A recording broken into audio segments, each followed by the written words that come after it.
let me start by welcoming everybody who's signing on. We do hope you will both enjoy and benefit from this session.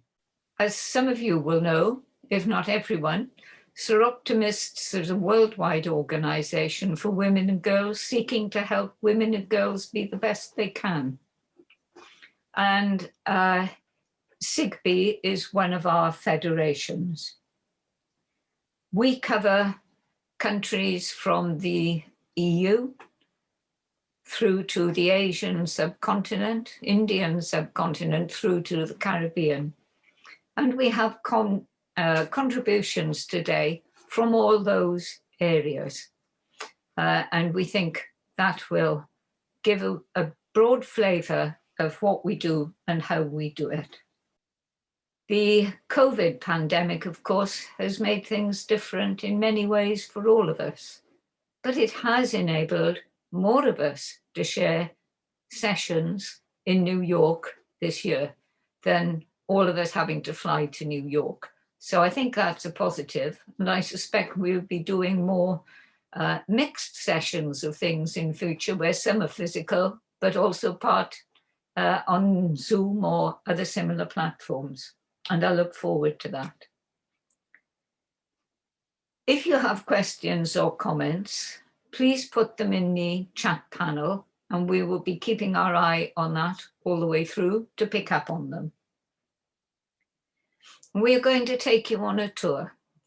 We're going to start in India, then we're going to jet off to the Caribbean for some sunshine and beach, and then we're going to come to the UK, which is a bit cloudy and wet with me at the moment in Cardiff, but perhaps wet Wales strikes home.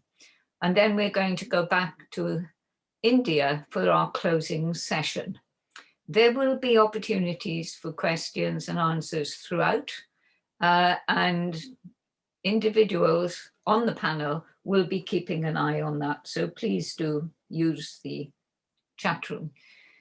It is being played live on YouTube, and we will be recording it so that it will be available more widely later on our website and other places, I'm sure.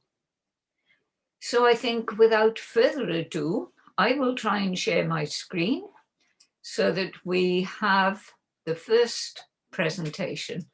A very good afternoon to one and all. It is my pleasure to introduce Mr. Kailash Satyarthi from India, who has been a tireless advocate of children's rights for over 3 decades. In 2014, he was jointly awarded the Nobel Peace Prize for struggle against the suppression of children and young people and for the right of all children to education. Mr. Kailash and the grassroots movement founded by him, Bachpan Bachao Andolan, meaning Save the Childhood Movement, have liberated more than 87,000 children from exploitation and developed a successful model for their education and rehabilitation. He has been at the forefront of driving child-related agendas into the United Nations Sustainable Development Goals. He has also highlighted the need of governments to prioritize the child-related SDGs and put children first. Let us now watch a trailer of his film, The Price of Free, followed by his talk. Thank you. During a raid, anything could happen. This boy has been missing for 7 months. The child has been taken To Delhi. This is quite a dangerous area. We have been attacked there 2 times.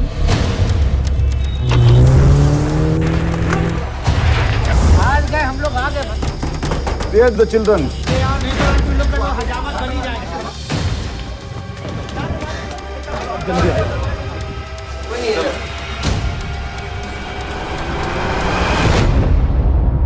Those who think that slavery has been abolished, they are wrong. अभी सब लोग कोई डर रहा है? तुम लोग डर रहे हो? डरो नहीं. I have seen corruption, injured children with broken spirits. My colleagues and I have freed over 80,000 children, but that is not enough.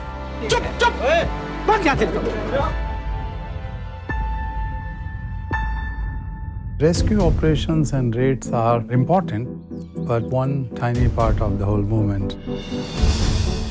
I have one single mission of my life, that every child should be free to be a child. Free to laugh and cry, free to go to school, free to touch the sky. तुमने क्या बताया था तुमको क्या बनोगे घर जाके? I have seen that change is possible. If you see any kind of abuse and exploitation of any child anywhere, break the silence. This year's Nobel Peace Prize has gone to Indian Kailash Satyarthi. We cannot end child labor unless we all demand it. March with me. March with me. My dear sisters and brothers, civil society has played a very significant role in the fight against human slavery, child labor, trafficking, and crimes against children. But today, I am afraid to say that in this post-pandemic era, we risk losing all the progress we have made over the years. All the reports suggest that if we don't act now, we don't act with the sense of urgency and in a coordinated and compassionate manner, hundreds of thousands, perhaps millions of our children would be pushed into various forms of modern-day slavery, child labor. My organization has freed over 1,000 children who were being trafficked or have already been trafficked in India during last few months. Because their parents are faced with serious challenges of unemployment, acute poverty, and repression. Coincidentally, this year has been announced by the United Nations as the International Year for the Elimination of Child Labor. Therefore, our moral responsibility is much more bigger and deeper. We have taken an initiative in bringing together all key stakeholders, including the United Nations agencies, teachers' organizations, trade unions, faith leadership, interparliamentary union, students' unions and youth organizations, civil society, groups, NGOs, etc., at one platform to address this emerging challenge. And we have launched a campaign collectively named Fair Share to End Child Labor. It's very simple that for ages we have not been able to do justice to our children by giving their fair share or proportionate share. So we are demanding fair share for children in financial resources, fair share in policies, and fair share in social protection. This is possible if we come together and raise our collective loud voice in favor of the most marginalized sections of our society. Dear friends, I have just one yardstick, one measurement of development, progress, growth, human right protection, or whatever you call. She is a 6-year-old child, 6-year-old girl from one of the remotest community in Africa, Asia, or Latin America. The girl who is born in a family where the parents are deprived or maybe bonded labor, slave labor. She is vulnerable for all sort of miseries and exploitation and abuses. She could be pushed into slavery and trafficking, child labor or prostitution. If our progress, if our legal protection systems and mechanisms if our efforts do not reach out to that 6-year-old, then they are meaningless. We have to make sure that the 6-year-old girl can walk shoulder to shoulder, can have the same dreams as my own 6-year-old grandson does. Friends, we have to take a resolve now that this year we will not allow any excuse to reverse this progress which we have made together. Let us come together and march from slavery to freedom. Thank you.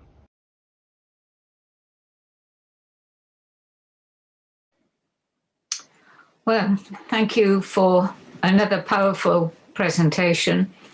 Sadly, he couldn't be with us today, so any comments or questions you have, we will try to pick up and follow through. I'm sure both Anita and Naina will be keeping their eyes on that. So thank you very much. It's my pleasure now to introduce Karina Hernandez from the Caribbean. She's going to give a presentation about trafficking and slavery in the Caribbean, focusing on refugees from Venezuela. Karina was born in Venezuela and moved to Trinidad and Tobago 11 years ago. She became a Seroptimist in 2019 because she believes in the vision and values of Seroptimists, that every girl should have the right to education, employment, and is safe. Seroptimists work to enable women and girls to reach their potential, to achieve their dreams, and have an equal voice in the community. Karina worked in the corporate world for more than 15 years, 5 years as an executive and 3 as a member of the board of directors. She developed recruitment strategies and policies that tripled the number of women engineers within the company. She's worked within multicultural teams from diverse countries, including the USA, UK, Brazil, Colombia, Argentina, Barbados, Guyana, Dominican Republic, and many more. I won't list them all. Karina works passionately to end the misconception that being an immigrant is a sentence for a life filled with sacrifices. It is for this reason that she set up an organisation called I Fly High, which is dedicated to providing a multicultural career coaching and training service. Plus, she does consulting in human relations, business management, as well as advice on inclusive and diverse equal employment practices. She's an advocate for empowering people, especially women, in multicultural backgrounds, helping their careers to blossom. She believes in diversity, equality, and inclusion. Karina has a master's degree in business administration. She specialises in management leadership. She's a Bachelor of International Trade. She's also a life and career coach. So now let's hear from Karina herself. Thank you, Carol. Well, good morning, everyone. Thank you for being here today. Well, I will be presenting today, as Carol indicated. So I'm just going to share my screen. Is the screen showing well? Yes, it's fine. Thanks, Karina. Okay, awesome. Well, so let's start with what this presentation is going to cover. This presentation will provide an understanding of the gravity of the human trafficking situation and slavery in the Caribbean. It will demonstrate the impact that action programs can have in helping to save the lives of victims and also in the fight of the criminal activities. It will illustrate how all members of the community can help to save the life of victims and possible victims and improve their conditions of living by recognizing them and also helping them integrate into their new community. We will also show projects that have been done and the lessons learned for successful outcomes.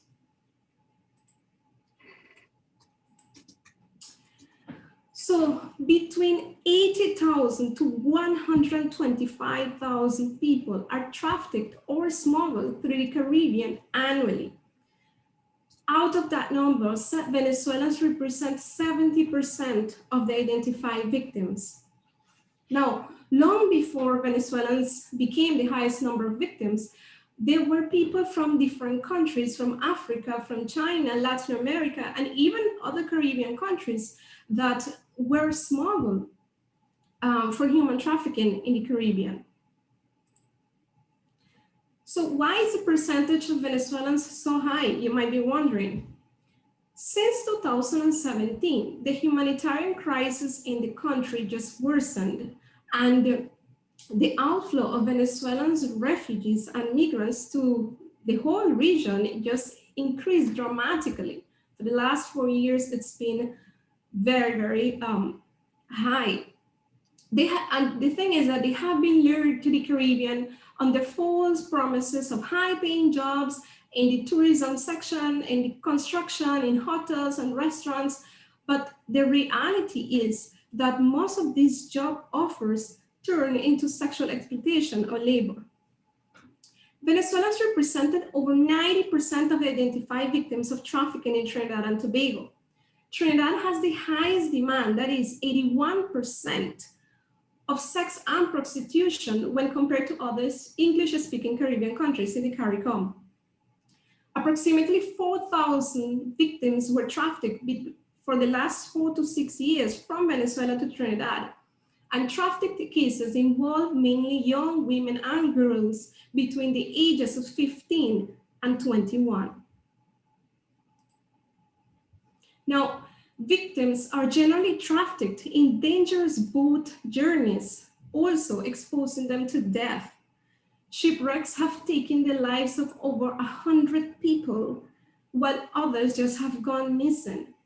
63% of these victims come from rural areas in Venezuela, and a lot of them has been kidnapped from their homes. Often the undocumented victims are reluctant to report to the authorities because there is fear. There is fear of the authorities itself and for being jailed and even deported. And victims are also fearful of retaliation of their families in Venezuela because they are generally threatened by their captors.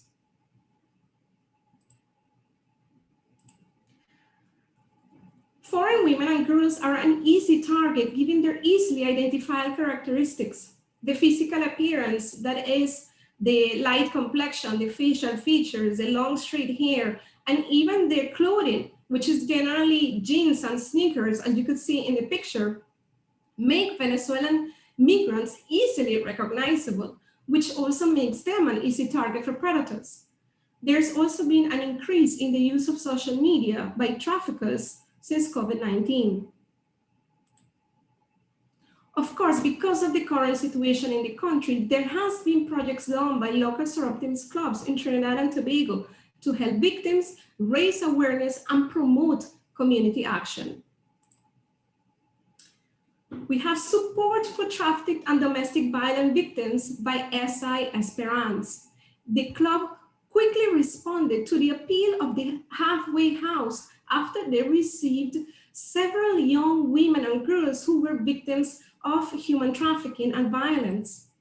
The Halfway House is a non-governmental organization that provides a safe place of shelter to women and girls who have been victims of sexual assault, abuse, and domestic violence. So the club promptly acted. They went and immediately purchased clothing, food, and personal items, and of course, appealed to the public for donations. And eventually, the club ensured that the girls were well provided for during their stay at the Halfway House. The next project, it's Elimination of Violence Against Women in commemoration of Orange the World by SI Ana Parima. This was a session in collaboration with the Ministry of Education, which was executed to appraise and educate young female students about the types of violence against women and girls. The training included various forms of violence against women, such as human trafficking, female genital mutilation, child marriage, and abusive relationships. At the end of the session, students were better equipped to make sound decisions and judgments to protect themselves and others, which is vital to empower them in dealing with these horrific situations. The next project, Not for Sale, a human trafficking workshop by SI Newtown. Given the current situation, there was without a doubt a need nationwide to improve in identifying and caring for victims. The club prepared this interactive session in collaboration with the local trafficking counter unit to educate and sensitize young women and girls in the signs of modern slavery with a focus on prevention and protection. The workshop, which included an audio testimony of a rescued Trinidadian girl, was also included. And the session was successfully delivered to the community, and attendees were provided with the knowledge to prevent and safeguard themselves and their loved ones. The project was even highlighted by 2 major newspapers in the country. So from these different activities, there were lessons or long-term solutions for empowerment of the survivors that were identified. First, there is a need to increase legal pathways to sort out the migratory status of the survivors, because they tend to resort to informal livelihoods and jobs, which prevent them from integrating into the host country. Secondly, social services need to be readily available in the mother tongue, which in this case is Spanish. It is very important to ensure that help is available to everyone. Also, specialized shelters, inclusive of all the needed services, are a crucial element in keeping victims safe and out of the reach of traffickers. And of course, a victim protection scheme is vital to help victims to build back their lives.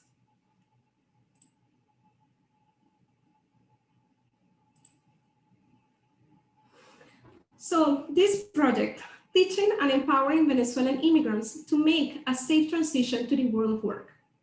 This is a self-funded project using my professional experience in human resources, management, business, and coaching, where education and empowerment is provided to enable immigrants to attain a suitable job overseas, or even when they return to their home country or if they migrate to another country. I understand that the job hunting can be very challenging, and it's even more daunting as a woman, given the stereotypes and the increased vulnerability. So I decided to leverage my experience and my passion to help other immigrants. And besides, after working, hiring teams in different Caribbean countries, I'm familiar and I understand the cultural trends, the strategies and the systems that are used in the hiring and recruitment process. So starting over can be so challenging and frustrating, and even more so when the change is forced due to the country crisis. So knowledge and empowerment are key to get results for all immigrants. So from knowing the new culture, the clothing, the customary greetings, the beliefs, the religion, and the behaviors is important, to also knowing the labor market and what strategies they could use to try to get a job. I also teach that doing odd jobs is not a death sentence to their career, but rather a window of opportunities. Yes, there are challenges as an immigrant and as a woman even more, but it is possible to attain a decent job abroad. So I noticed that using the same strategies used in their home country to look for a job overseas just not always work. I discovered also that providing just a resume and strategies were not enough. There is a need for an appropriate mental and emotional framework when looking for a job overseas, especially under their conditions. So I combined the 3M framework: methods for adapting the professional profile to the current labor market, right? And an action plan to actually execute the job search.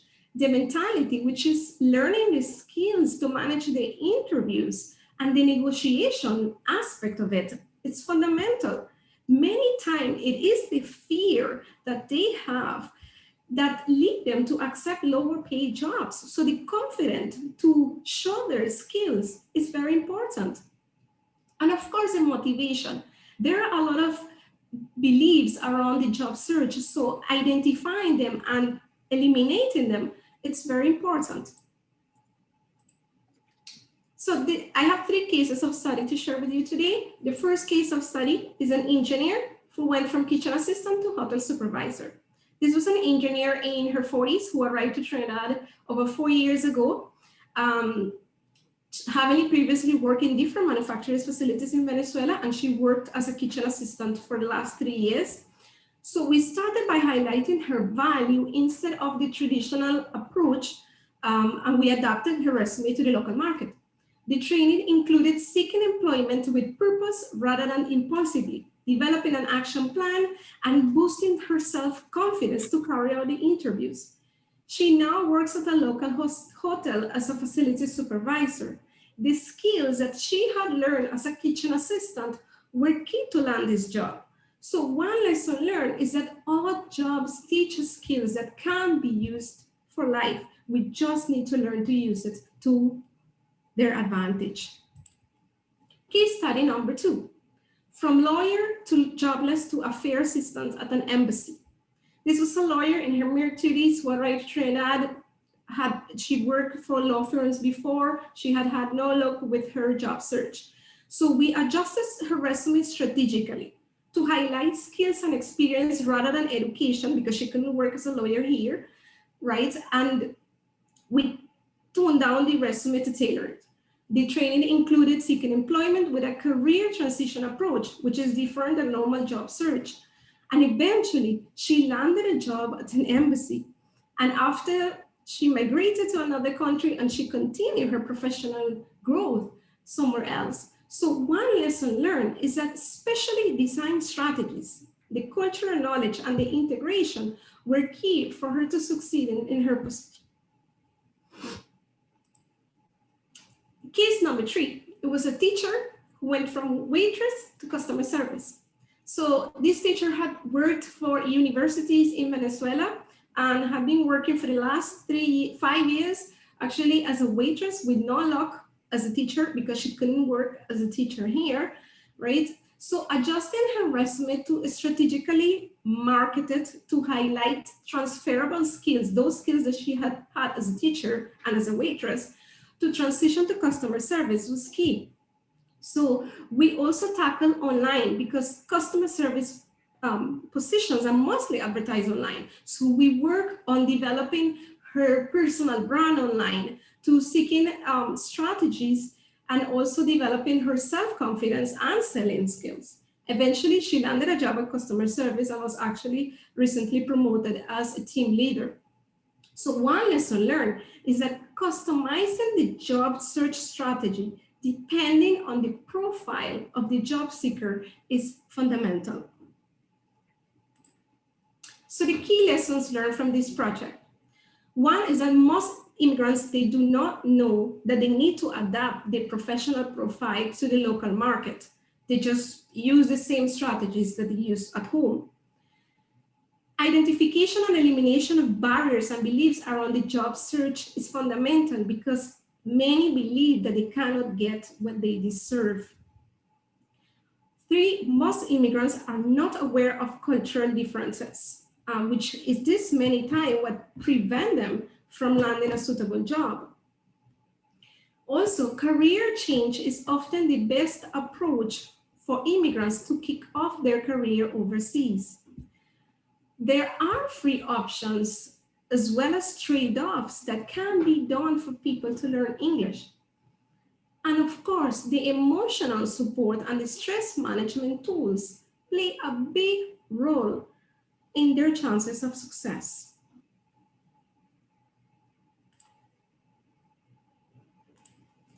Final recommendations for combating trafficking and slavery in the Caribbean.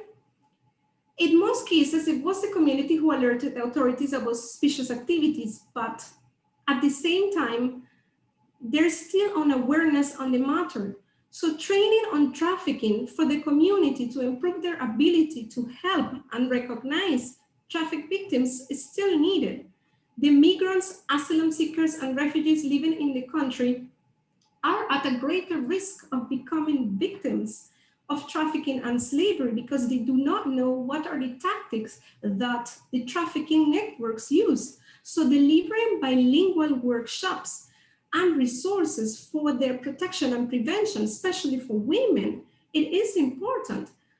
Advocacy for law reforms is urgently needed. Confidentiality and full safety by government officials and NGOs need to be reinforced. And of course, access to specialized services and assistance is still necessary. Final recommendations, of course, having an intermediate level of English, transferable skills, as well as a valid immigration status increases the chances of attaining a formal job. Support is also needed from local institutions to have career advice and skills programs available for immigrants. Local mentors for immigrants to motivate them and to teach them about the cultural differences, it's very valuable. And of course, if there is a special training available, resume writing, workplace English, networking skills, and so on will be very beneficial. Thank you. It's been a pleasure presenting Combating Trafficking and Slavery in the Caribbean for you today. Right. We're pleased to advise you, Karina, that we've got some really good questions that have come into the chat box for you. The first one is, it would be good to get the sources for the statistics for the Caribbean. If it's possible for you to share that, or maybe put it in the chat box if you've got a link. Yeah, I will do that while the presentations go, no problem. And the second question is, it would also be great to have the contact for the NGO that you represent, your own that is, but I don't know whether you represent one other than being a soroptimist. Yes, myself, really. Yeah, I think the question would like to, the person who put the question would like to have your contact details. Okay. And then another question is, what support and funding is available for the trafficked women as they retrain, job hunt, because they obviously have no or low income, and once they've been released from the perpetrators? So how do they really get themselves back into the job market? That is what is key, because now it's basically restarting over. So it's going through the emotional support of having gone through that situation to leverage to what their work experience was from before, to try to get something along the lines of what they know and what they are comfortable doing. So that's why I stress that when using transferable skills, it's very important, as well as doing like a transition. I might not be able to do the exact same thing I was doing in my home country. We need to be clear about that. But there is a lot of opportunities or avenues that could be explored to use what I know to land a job somewhere else. And thank you. And the third question is, notice it was mainly women and girls who are coming across as trafficked victims or on their own from Venezuela. Why a fewer number of men? And are the women and girls possibly escaping domestic abuse in their own country? Right, so in terms of the reason for women and girls is because of the high demand of sex and prostitution, right? We are talking not just the average migrants that are coming here illegally, we are talking victims of human trafficking. So the victims are mostly women because there is a demand for their bodies, so to speak, okay? And what was the second part? Yvonne? And the second part was, were they possibly escaping domestic abuse in their home country? I haven't encountered a case, so I cannot really say that has been the case, but in most instances, it's the most common is the promises. The promises of, I will be getting a good job, because of the economic crisis in Venezuela, it's very tempting when somebody is, and what they do is that they recruit women to lie to them in a sense, right? So it's like, I trust other women. So it's like these women will go to them and say, you know, I could get you a job. I could offer you a job in working as a receptionist or working something decent. And they're like, sure, fine, I will go. And then when they reach, the story is completely different. The passports are taken, their families are threatened. So it's completely different story. Thanks very much, Karina. Brilliant presentation. Thanks, Yvonne, for managing the chat box. Without further ado, I will hand over to Liz Dominy, Chairman of UK PAC, to take us through the 3 presentations from the UK. So Liz, over to you. The UK PAC is really the European part of SIGBI, and it includes Scotland, Northern Ireland, England and Wales, but also the Republic of Ireland and Malta. And we have 3 projects that we've found to tell you about today, which highlight different aspects of the work of Seroptimists on this horrendous crime of modern-day slavery and trafficking.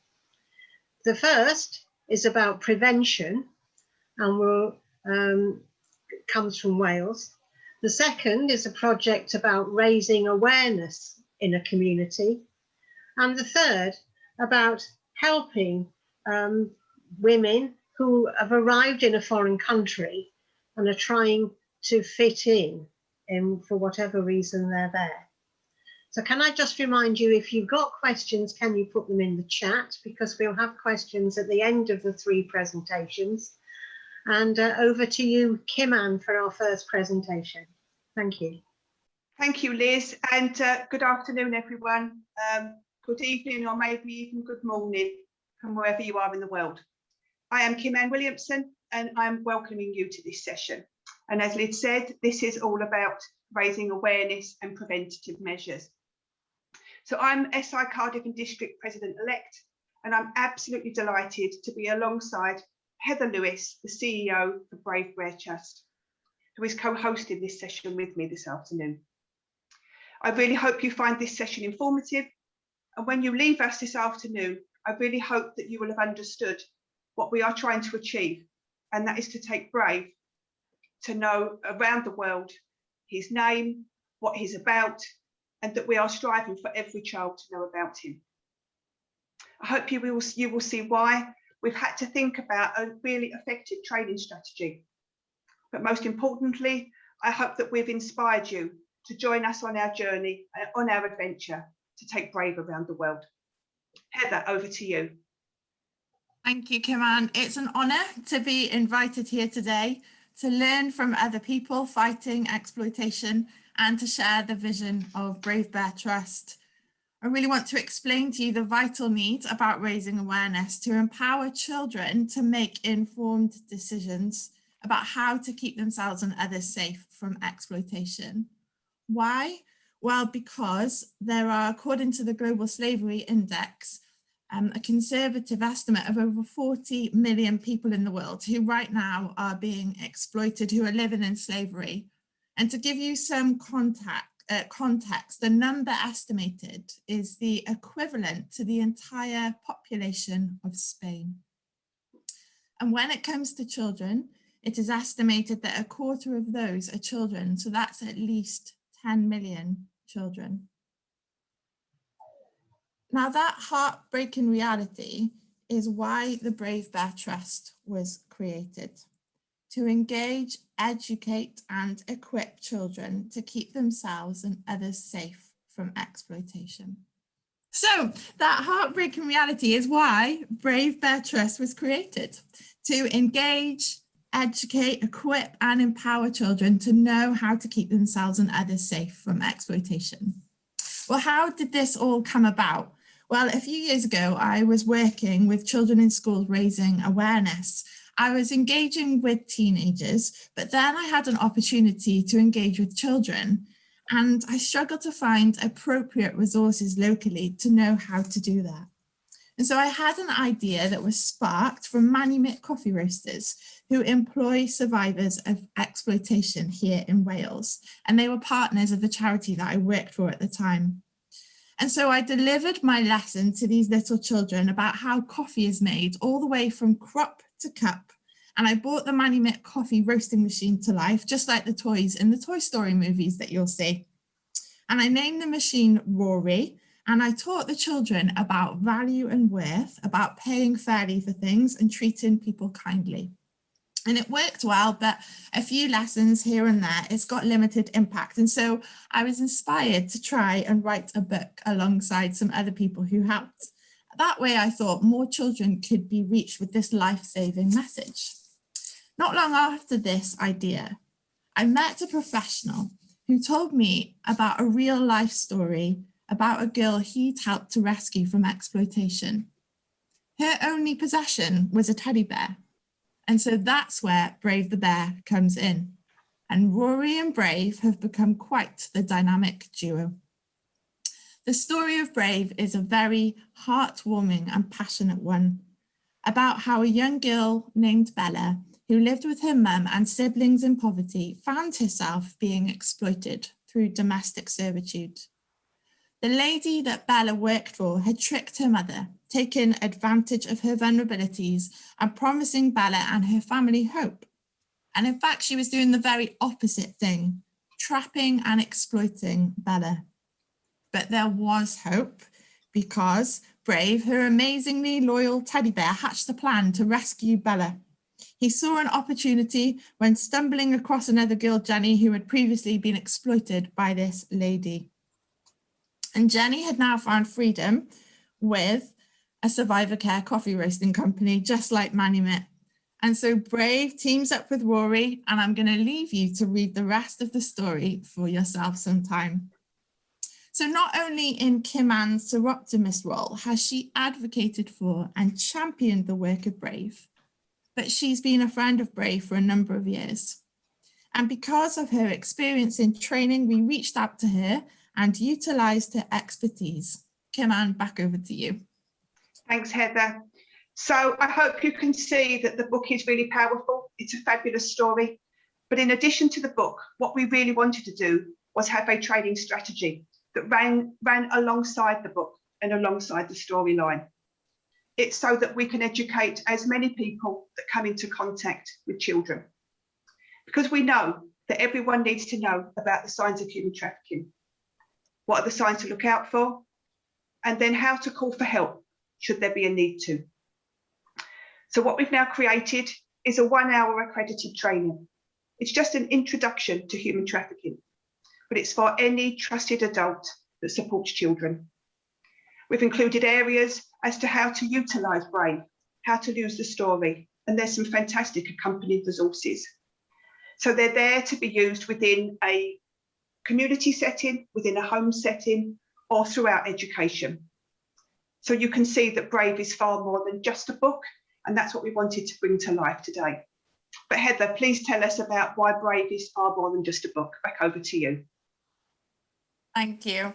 So what have we achieved so far at Brave Bear Trust? Well, we've evaluated the book, utilising the experience and wisdom of children themselves, of parents, carers, anti-exploitation professionals and other agencies and educators. We've encouraged organisations like the Seroptimists and members of the community to purchase Brave books or to gift them for vulnerable children and schools. We've designed and tested our accredited training package. We've had a video storytelling version made for YouTube. We've got some school curriculum and community activity resources to accompany the book. And we've adapted it for the United States, which we hope will be launched in May. What are we hoping for the future for Brave? Well, we'd love to get Brave launched in other English-speaking countries, but also to translate and adapt it culturally to go around the world. And we would love to have Brave teddy bears, just like the one you can see in the picture, which are ethically made to be cuddled by children all around the world.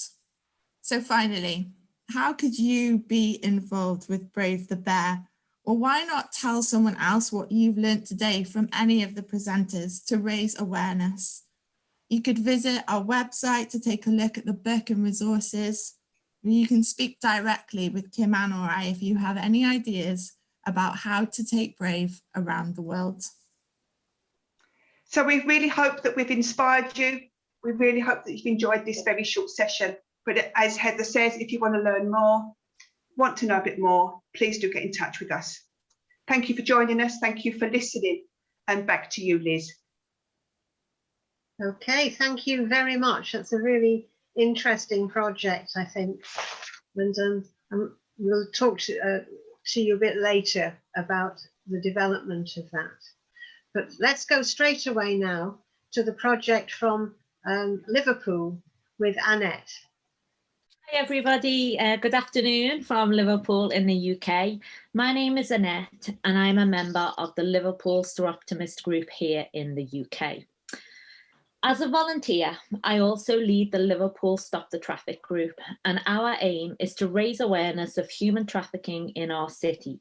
We want to make Liverpool a hostile city for traffickers to work in.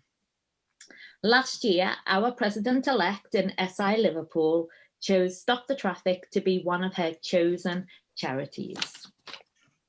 So the work of Liverpool Stop the Traffic. We believe in being creative in how we raise awareness. Some of the projects we have undertaken to raise awareness this past year and prevent trafficking in our city include the Freedom Bus, the Global A21 Walk for Freedom, the Dark Figure Exhibition, safeguarding operations at regional airports, lectures at the universities, training for frontline government departments, talks at places of faith, school awareness sessions, and also using social media. Liverpool Stop the Traffic has been running for almost 12 years now, and we have worked along a number of organisations, as you can see on this slide. The Liverpool Soroptimists group supports Stop the Traffic's work through a number of methods. These include finance, attending events, promoting our work, and helping us raise awareness in the city. The Freedom Bus. So in December, just gone, 2020, I organised for the Freedom Bus to drive around our city. This double-decker bus has the UK's modern slavery helpline number on the sides, the front and the back, so it is clear for everyone to see or to take pictures so they have the helpline number.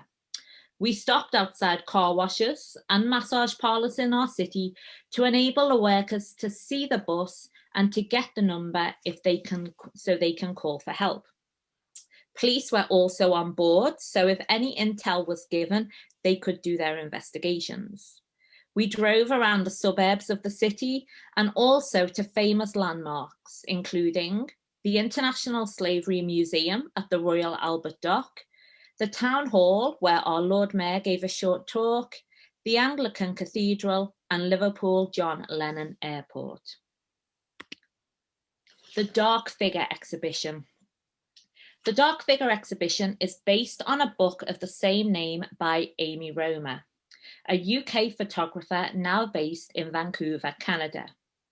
She travelled around the UK taking photos of locations where human trafficking had happened. I came across her book online and showed my volunteers, and we decided to make it a photographic exhibition in our city. This exhibition took place at the beginning of 2020 before we went into lockdown. We contacted Amy and she came over to the UK for the opening of the exhibition. The exhibition was held at the Open Eye Gallery down at Man Island in Liverpool city centre. Stop the Traffic CEO, Ruth Dernley, also came up to do a question and answer session about human trafficking at the International Slavery Museum. The public were able to see photos of the locations and read about what had happened at each place. This was to raise awareness that trafficking can happen anywhere and to be on alert not only in your community, but also on the street where you live. The We See You campaign. This was in partnership with the Diocese of Liverpool. We gave a presentation about what human trafficking is.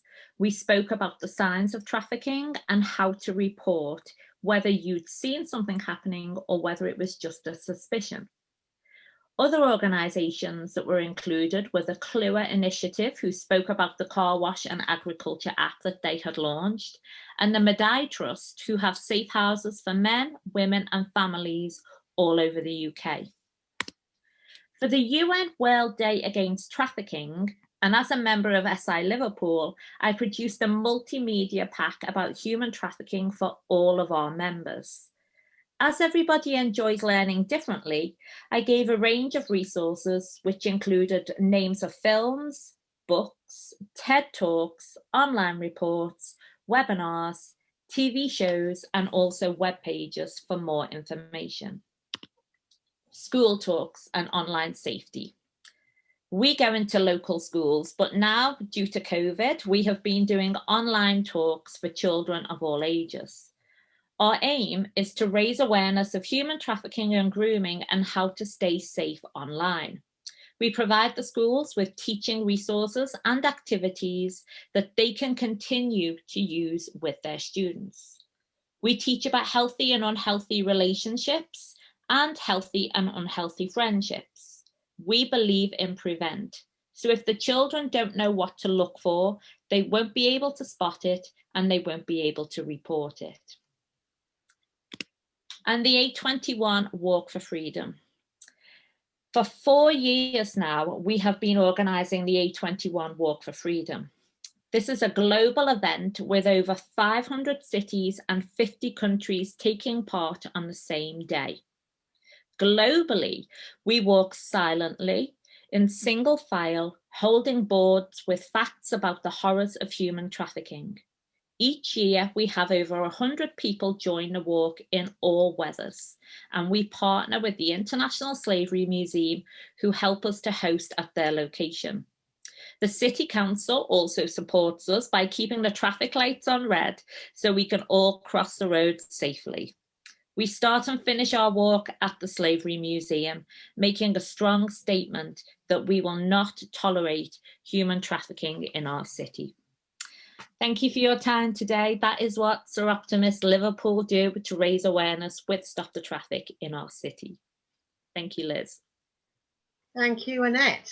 That's really very, very interesting how much work you really do in your city. Wonderful.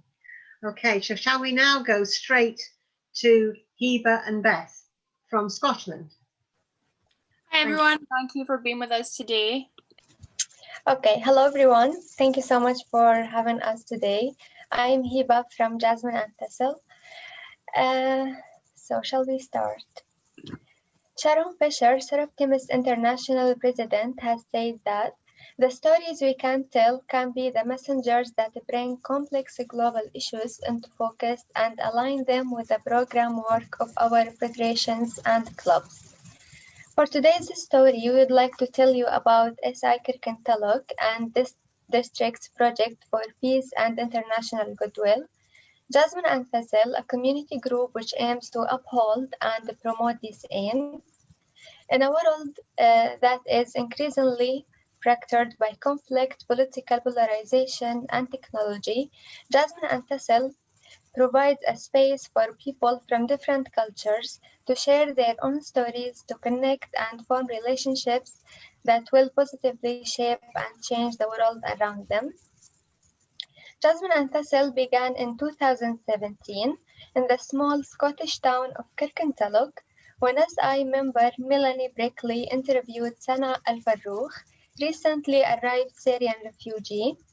Through their conversations and despite their vastly different life experiences, they realized that the members of Soroptimist International Kirkintilloch and District and Sana shared a common purpose.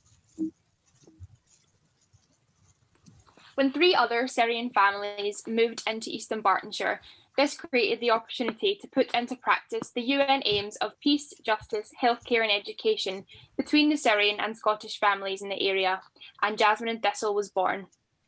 We've been asked today to discuss slavery and trafficking and the way that these horrible issues intersect with Jasmine and Thistle. Refugees are at a particular risk for human trafficking and exploitation. 5.5 million Syrian refugees have fled to neighbouring countries, and another 6 million are internally displaced inside of Syria. For me, I really felt the full kick of this statistic when I connected that this number on my screen, 5.5 million, was the entire population of my own country in Scotland. I imagined everyone I'd ever known, my family, my friends, everyone I've ever walked past in the street, uprooted and separated, and the places that I used to visit reduced to rubble and my own house gone. What happens when life, as you know, it changes overnight? How do you cope in an unknown place that leaves you exposed to unfamiliar risks while you are struggling to feed and to protect your family? As you can imagine, refugees and particularly women are highly vulnerable to trafficking and slavery, often finding themselves in unstable and isolated situations far from their traditional sources of support. To hear how different people have struggled in these circumstances, we would encourage you to explore the website Telling the Real Story, where you can listen to refugees telling of their own experiences with violence and trafficking and exploitation in their own words. It's true that trafficking and exploitation can feel far removed from our everyday lives, distant and intangible, but it's a myth to say that human trafficking doesn't happen where we live. Police Scotland have identified human trafficking in 27 constituencies in and across the country. According to their records, in the past 3 years alone, 286 human trafficking crimes have been recorded here in Scotland. Last year, for UNESCO's 16 Days of Action campaign, Orange the World, which highlighted violence against women, the Kirkintilloch Sir Optimus petitioned the council to light up their offices in orange for the 16 Days of Action, wearing the colour and participating in a socially distanced demonstration outside of the building, as well as posting updates on Facebook highlighting these issues to the wider community. The world is connected, and it's because of this interconnectedness that we all have the responsibility of making ourselves aware of each other's stories, to listen, to hear, and to act. We've been thinking about the energy, both physical and emotional, that women in the world. Professor Alison Phipps, UNESCO chair at the University of Glasgow, says that integration is the very back and forth, the give and the take of hospitality when it's in full flow. It's a place at a table with food as part of the common task of making a new society together. These simple phrases, integration and hospitality, hold the power to create an equal, flourishing society for all. Jasmine and Tessel is led jointly by Alice, Sana, and myself, bringing together refugee women and Scottish women, new Scots and old. It's a place where differences in Scottish and Syrian experiences are explored, and more importantly, where similarities are discovered. Everyone has a place at the table. We've organised many different events to great success within our local community. We've included some pictures of our Bread and Salt event, which took place during Refugee Week. It was a chance for refugees and local families in the area to meet, get to know each other, and share food, storytelling, and friendship. It was so popular that there wasn't enough seats in the hall to accommodate everyone. There was wonderful Syrian food, a quiz about Scotland and Syria, and storytelling in both English and Arabic. The Syrian children performed Scottish country dancing, moves that were taught to them by the Sir Optimists. It was a busy, colourful day, which everyone seemed to enjoy. Another event brought a weaving workshop to the Kirkintilloch Town Hall, where the afternoon was spent weaving and swapping stories about our different craft and textile traditions, whilst just getting to know each other a little bit better. Friendship is the basis of all our achievements. We believe that if the values of Jasmine and Tessel were replicated wider throughout society, throughout the world, the negative associations of immigration would reduce, and humans would become more empathetic and compassionate to those they see as different to themselves. The world would become richer, healthier, a place that could accommodate different people and cultures and keep them all safe. Recently, one of the Syrian children asked Alice, "Can I call you my Scottish granny?" So, Kirkintilloch and District SI says to all Sir Optimists, let friendship flourish. Thank you so much for listening. Guys, thank you. Thank you very much. That's been interesting that we can help people to integrate through food. Seroptimists are very good at eating. Wherever we go, we like to have a nice get together and a bit of something to eat. So thank you very much. What we're going to do, I think, is leave the questions until the end of the program today, so that we can be sure that we've got the next presentation fully. So over to you, Kay. Thanks very much, Liz, and everyone. A fascinating collection of presentations. So Anita, would you like to introduce Sunitha, please? A very good afternoon to one and all. My name is Anita Rajarajan, APD Planet at SIGBI, and I belong to SI Madurai from India. I would like to welcome Sunitha Krishnan, one of India's most passionate human rights activists who has committed her life to end sex slavery globally. Padma Shri Sunitha Krishnan, herself a survivor of sexual violence, is a founder general secretary and the chief functionary of an anti-trafficking organization she co-founded called Prajwala. She has been instrumental in evolving one of the most holistic rehabilitation programs for victims of sex trafficking and in rescuing thousands from sexual slavery and restoring hope and dignity to their lives. Her anti-trafficking interventions are considered as a best practice model in the world. She has also been at the forefront in bringing in policy changes and legal reforms for the welfare of victims of sex trafficking. For her lifetime efforts and achievements, she has been recognized both nationally and internationally. And today, we are very honored to have her with us. Without further ado, over to Sunitha Krishnan. Thank you so much, Anita, for your kind words and introduction. Namaste, namaskar. Very warm greetings from India. I must, at the outset, say what an inspiring evening. Listening to all you wonderful women out there, I'm so inspired, and the sense of solidarity and strength that is coming into me is absolutely nourishing. We are talking about trafficking, and I would like to focus today on child trafficking and child trafficking in India. Let me start with this picture with, you will see some very innocuous images of metals which have been surgically removed from a 11-year-old child's body. This child is her own mother at the age of 9 and rescued at the age of 11 from prostitution, raped by more than 600-700 men over a period of 2 years.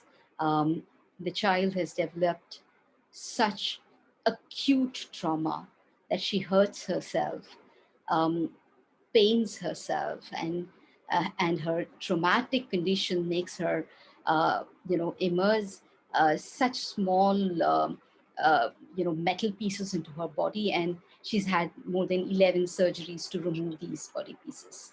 When we talk about child trafficking, we are talking about, dark horrors of a very nefarious world. We're talking about a world where there is absolute crushing of childhood, destruction of a safety net, of betrayal, of rejection, of physical exploitation, sexual exploitation, unending nightmares, irreversible damages to the body, mind, and soul, and the spirit of a person, and practically annihilation of a generation. I want to remind each one of us, the child, the human being behind that horror. Every time we talk about sensitization, every time we talk about our own reflection, I hope we don't forget there is a human being that we are talking about. And today I just want to take my time to remind each one of us the face of those human beings that we are talking about. I don't need to be going into what is the definition of trafficking. The UN definition is something that all of us know. And for those of us on this webinar who do not know, it's about a whole world of misuse, taking advantage of vulnerability, abusing vulnerability by deception, fraudulent means, and the ultimate purpose being exploitation. Now, in India, this definition came very, very late. Although in our constitution, Article 23 says trafficking is prohibited, but it is only in 2013 that we actually got a definition in our law on trafficking. And it is the same definition that is there in the United Nations. So what is the shape of trafficking in India? What is the form of trafficking in India? I spoke to you about an 11-year-old child, but is 11 years the age where a child gets trafficked? Unfortunately, no. The youngest baby to be trafficked for any purposes is an infant baby as young as 1 day old. Hundreds and thousands of children are sold in the name of adoption. They're bought for less than 10 pounds and sold for more than 50,000 pounds. And the modus operandi is about, taking advantage of the gender discrimination in the country, where a girl child's birth itself is a burden. And there are communities across the country which actually would kill a girl child as soon as she's born. So the modus operandi used by the traffickers: identify pregnant women, go and give them just less than 5 pounds in their hand, and tell them that if you have a baby and it's a girl child, don't kill the baby, you give the child to us, we will give the child for adoption. If you have a male child, keep the baby, keep the money. Hundreds and thousands of children have been bought in the name of adoption and sold for them. When the adoption racket burst, and a whole world of reaction started, and very interestingly, the traffickers, the face of the traffickers in the adoption racket were civil society organizations, orphanages, so-called missionary groups, and things like that. I would say, quote unquote. And one of the organizations where there was a fact check going on, when the police went into the facility and kind of started digging behind the courtyard, and they found dead bodies of children. And when the forensic experts got into the whole thing, they found kidneys missing, retina missing, cornea missing, and that brought to light a whole world of trafficking that is connected to trafficking of children in the name of adoption, that is organ trade and organ harvesting. Hundreds and thousands of kids are sold for labor, for circus, for beggary, for domestic work, also for a national sport in the Middle East called as camel jockeying. The children are tied to the leg of the camel for the camel race to happen, and little children as young as 4 and 5 years are the ones who are targeted. But as a person who has been doing this work for more than 30 years now, one of the worst forms of child trafficking that I have seen in the 30 years of my fighting for this cause is trafficking for the purposes of commercial sexual exploitation or prostitution. And the recent emergence in the last few years and in the COVID time, the accelerated form of trafficking in the form of cyber trafficking is what is destroying the lives of millions of children. What are their faces? You see these little ones working in a bangle factory, in the glass bangle factories, little children as young as 4 years old, crouching on their feet, working with glass burners for 14 hours, 16 hours in absolutely substandard conditions. Slavery looks like this. It also looks like this when little kids as young as 4 and 5 are made to forcibly enter a mine hole, which is less than 1 meter. This baby is forced to crawl into the mine hole under the earth to pick out coal that is excavated in this mine. These are called as rat mine holes. Slavery looks like this for these millions of children. This young little girl, sold at the age of 4, was raped by thousands of men in different brothels in India and rescued at the age of 9 with absolute traumatic brain injuries. Died at the age of 15 because her body could not handle it, and she had HIV AIDS and she succumbed to AIDS. This is the world of slavery that one is talking about. And this now new world of cyber sex trafficking.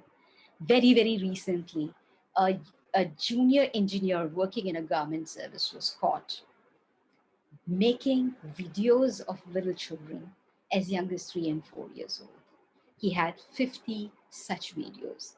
Babies as young as 3 and 4 years in sexual acts, being abused, and the entire horror that unfolded was a family business with connections in the dark web and the surface web. When we talk about child trafficking in India, unlike other countries, we're talking about basically a domestic problem. It is not a cross-border issue. 92% of the problem in India of child trafficking is within the country. We believe every 10 minutes a child is getting trafficked in our country. The Indian official estimate says 3 million women and children are trafficked for various purposes. The Global Slavery Index says 18 million people are trafficked for various purposes, 80% of them for commercial sexual exploitation, and of which 45% are children. I've been doing this for the last 30 years. The youngest child that I have rescued personally is around 3 years old. But the youngest baby I have seen in a child sexually abusive material of a violent rape video is 6 months baby. That is the profile of the children that we are talking about. But we also need to understand this is the third largest organized crime, the fastest growing criminal enterprise, $1 billion industry, where India is one of the biggest source. It is also a destination and it's also a transit. What are we doing about it? What have I done about it? I founded this organization called as Prajwala, which means an eternal flame, 25 years back to fight this crime. As a gang rape survivor myself, I chose this mission as my life mission to reach out as my own commitment to build a zero tolerant world to any form of sexual violence against women and children. So our beginning was starting learning centers for children who could be children of women in prostitution, because these are the first targets to be trafficked. We started a vocationalized education program, which we call it as learning centers, which has a component of education, a non-formal education and vocational training for prevention of second generation prostitution and intergenerational prostitution. Coming from a context, you need to understand that a woman who's sold into prostitution would go through a lifetime of stigma and exclusion from the society. If she is excluded, then her children also will be excluded, and they would be the first potential targets for traffickers to sell the child. So we felt to prevent this, we need to first target these children. In the last 25 years, we have educated more than 10,000 children and prevented them from being inducted and exploited in the flesh trade market. Our second program in prevention is building the capacities of frontline workers and the community to fight, identify trafficking, detect victims, and put in place, measures within the community. So we set up community vigilant groups. We set up girl-child empowerment clubs. We also engage with men, and it's a unique program called as MAD, Men Against Demand. Over 10 million people have been reached out in the last 25 years, and hundreds and thousands of community vigilant groups today operate in our country, who are not just preventing trafficking in their own communities, but also have become informers to us, to organizations like us, to give us information of where things is happening. Our third vertical is actually working with enforcement agencies in removing and rescuing a victim from a place of exploitation. We work with the police directly, and we have a large team which works with the police to rescue victims. And we have rescued over 24,500 victims in the last 25 years from brothels and places of commercial sexual exploitation, both children and adults. But just rescue does not change anything. I think rescue is the simplest of every activity because it just requires a little bit of guts and gumption and your ability to be beaten up and physical threat on your life. So somebody like me, there have been 17 attacks on my life. It's just part of our day-to-day existence, and that I think is a very simple part of our life. But the larger challenge is how do we restore dignity into this person who has been so traumatized. We run one of the biggest facilities in our country, which is also the biggest in the world, a range 1,200 victims. Right now, as I speak to you, there are more than 650 victims, both children and adults, in our facilities, providing them a safe and enabling environment for them to recover, heal, and for their justice delivery, because we believe just rehabilitating a person and reintegrating for the society is not enough. Prosecution and dealing with the criminal justice system is equally important.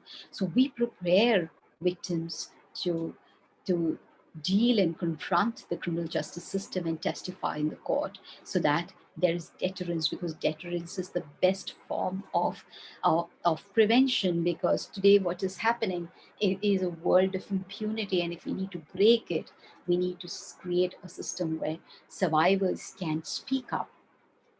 Our biggest effort has been, I call my work as a laboratory of of interventions to show the world that this is possible, it's not impossible. And what we do with these possibilities is build that into our advocacy work.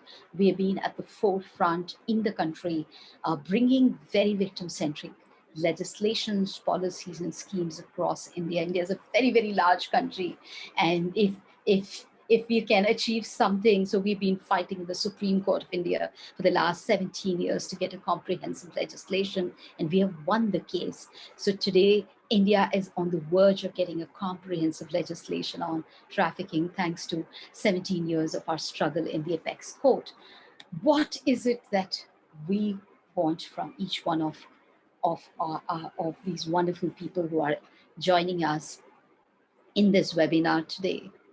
I think the first thing I would appeal to you all, and I don't like the word appeal, I would say demand from each one of you all, is to understand somewhere we are all part of the problem. We are part of the problem because we generate demand. When we buy bangles and we say, oh wow, Indian bangles, can we also just reflect who made those bangles? Where is it coming from? Somewhere or other, we are part of the supply chain. Demand and supply matters. And the day we understand we're part of the problem, that is the day we will become part of the solution. And when we have to become the part of the solution, it's only three things that I ask of you. One, break your silence on this issue. When we break our silence, we also break something else. We break impunity. Because in our silence, we encourage an enabling environment of impunity. And when we talk about breaking the silence, I'm not just talking about the seminars and webinars and I don't know what all wonderful things that we do in our public spaces, but I'm also talking about the silence in our souls, within our own families, when we get sexually abused and we choose not to speak up in the name of shame, in the name of honor, in the name of whatever. We are encouraging a perpetrator within our own confines of our family who will go to the society and say, I did this to my daughter, my sister, and I can do this to any. Find ways to act instead of saying, 1,000 ways that you can't do it. Please find that one way we can do it. And more than anything else, please break your tolerance to this problem. I believe a safe world is not an utopia. If we choose to act, it is for us. The silence of the good will cost us a very fragmented future. We have to make a choice to build a safe world. Thank you. Namaste. Thank you so much for giving your time, and sorry if I have overshot by 30 seconds. I think we can allow you that somehow, Sunitha. An inspiring talk. Thank you. We are almost out of time, so I'm going to hand over to Yvonne Gibbon, who's been watching my back and making sure we pick up all the things that come in on the chat box. So Yvonne, over to you. Thank you, Kate, and I'd just like to say thank you to all of the panellists and presenters today for some excellent presentations. I'm sure we've all learned something from it. I know I have. So I've got a question for Kim and Heather. Could you tell us more about the launch time or partners for the US in May, please? Yes, thank you. So we are in the process at the moment of just adapting the final pages of the book, which at the moment contain the UK modern slavery number to get the relevant numbers. And we want to also highlight, in the UK, we talk about Barnardo's, who gave us permission to do that and their work. And we want to be able to highlight organisations there too. So we're looking into that, but the hope is that that will all be ready to go in May. We would love to partner with people in the United States that match up with what we're doing, who are appropriate. So please do get in contact if you know of those organisations. And we're meeting with various organisations, which would be wonderful. So thank you for asking. Now you need to connect to India as well.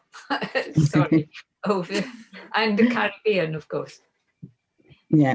We did have a comment actually that translations would be needed to take it into other countries. So I think Kay put in the chat that if anybody is interested in doing a translation, please let us know. I'm sure your offers would be very gratefully received. Okay, one for Annette. Can you share your media pack with other clubs, please, Annette, if you don't mind? Yes, that's no problem. I don't know the best way to do that. If you email SI Liverpool and then we can send it out that way, or go via Kay. We'll talk to you later. Yeah, no problem. Yeah. Okay, thank you. Kim, thank you for the information about the schoolwork. Can this be shared with other cities such as Liverpool, where they have a lot of refugee women and children? So again, I suppose the best way is going through UKPAC for English clubs anyway. Yeah, Yvonne, no problem at all. We'll share that as widely as we possibly can. Thank you. Okay, thank you.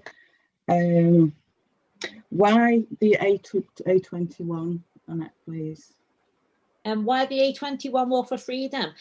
Because we wanted, when I saw it online and it was a global event, and I saw all these countries and all these cities are fighting for the same thing to raise awareness on the same day, I thought, I want my city to be a part of that.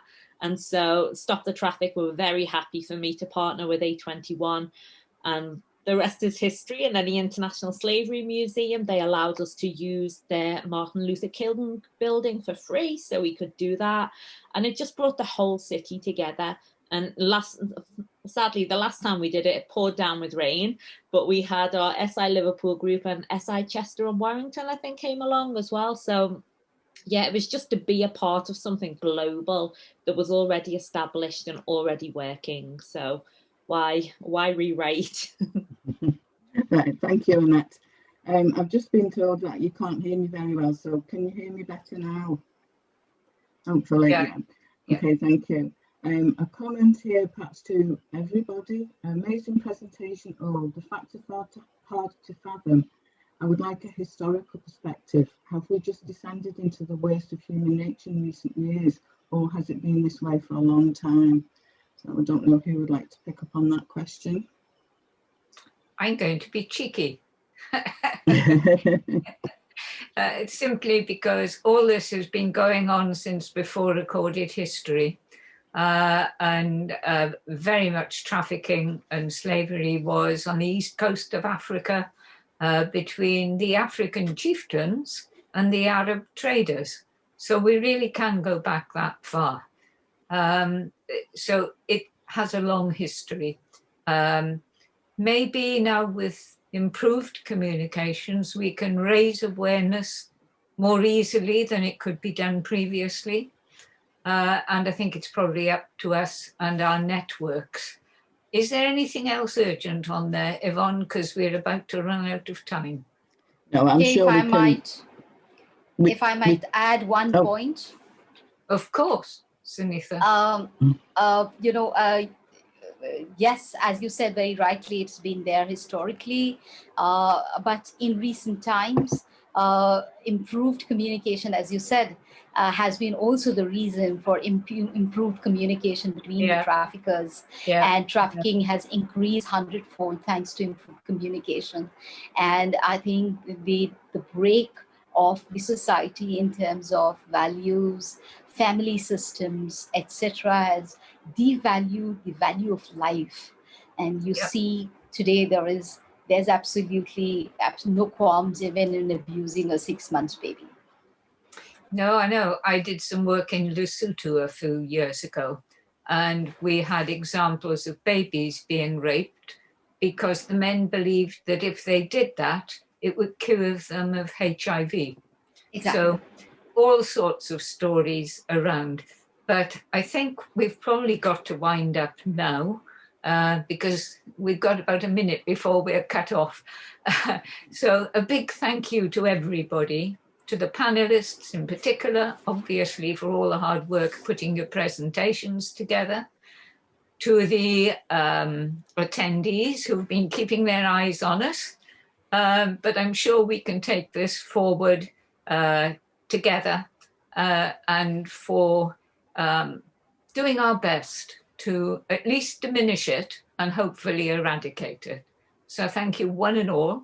Safe journeys home, I usually say at this point. Safe journeys to your kitchens and dining tables or wherever. And thank you to everyone. Goodbye for today. Thank you. Bye-bye. Bye.